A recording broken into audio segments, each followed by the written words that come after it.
This is David Tao with GV Wire, standing or sitting with the man who will decide who the next president of the United States is. Steve Diebert, thank you so much for joining Well, us. thank you for coming over. So, Steve, you are a electoral college elector. You live in Fresno. Yes. Tell us just real briefly, what is the electoral college, and how were you picked to select the next president of the United States?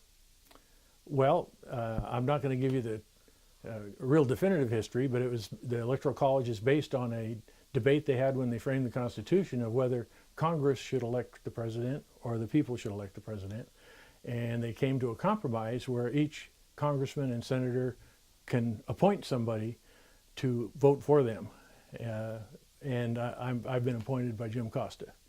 Now, do you have a background in political involvement at all? You know, what is your day job when you're not selecting the next president of the United States? Well, even this time I won't be selecting the next president of the United States.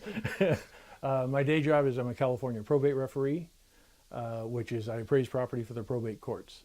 In addition to that, I've been a friend with Jim Costa for 35 years. Now, do you wear a striped shirt? No. Okay, so you've been a friend, and I'm sure a supporter of Congressman Costa. Yeah, Democrats. And each congressperson and the senators get to pick a selector or elector to the Electoral College. Now, you meet in Sacramento next Monday. Yes. You meet in person. Yes. They don't tell you a lot. The Democratic Party, California Democrats, send you a couple of letters that tell you to meet in the Capitol at noon on Monday. And they're going to give us some instructions and tell us to go into the Assembly chamber and vote. The way I get it. Have you ever done this before? No. So it must be pretty exciting to. I mean, even though California selected their electoral college for all of Hillary Clinton, which I'm assuming that is who you're going to vote for. Yes. Even though it's not going to make much difference, but you still are part of history. So how does it feel? I started to feel pretty good, actually. That's one reason I wanted to do it. I'm getting a little older, and I thought, well, this is one more way to make my place in history. And if I were to vote for Trump, I'd make a bigger place. But You'd make some national headlines. Yeah. Now, electoral college electors are supposed to stay faithful to how their state voted. Since California voted for Clinton, all the 55 electoral votes go to Clinton, and you're supposed to vote for Clinton. But I mean, I guess legally you're supposed to, but there's not much penalties if you don't.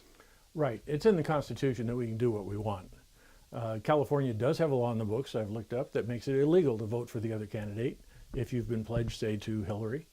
But it can't be enforced, and I don't plan on doing that. Now, there was a movement, a Change.org petition to try to get electors in the states that Donald Trump won to try to switch their votes. And they think, well, if we switch enough votes, it causes a little chaos. What do you think of somebody who doesn't stick to what their state voted for? Well, I'm a Hillary person, but I will say that the Trump people have to vote for Trump. The country would be so divided if something happened where he weren't elected president that even I don't want to see that. So I would say it's not a good idea to not vote for Trump if you're a Trump elector. And finally, given your position as elector, what's your analysis of the election? A lot of people surprised, I think, even to this day, that Donald Trump won. So what's your take on it? I'm part of that group. I'm totally surprised. I'm a little bit nervous about what might be coming, but I wish him the best. I hope he does a lot better than I think he's going to do. All right. Well, you have a safe drive. I'm assuming you're driving, or a train ride. You never know.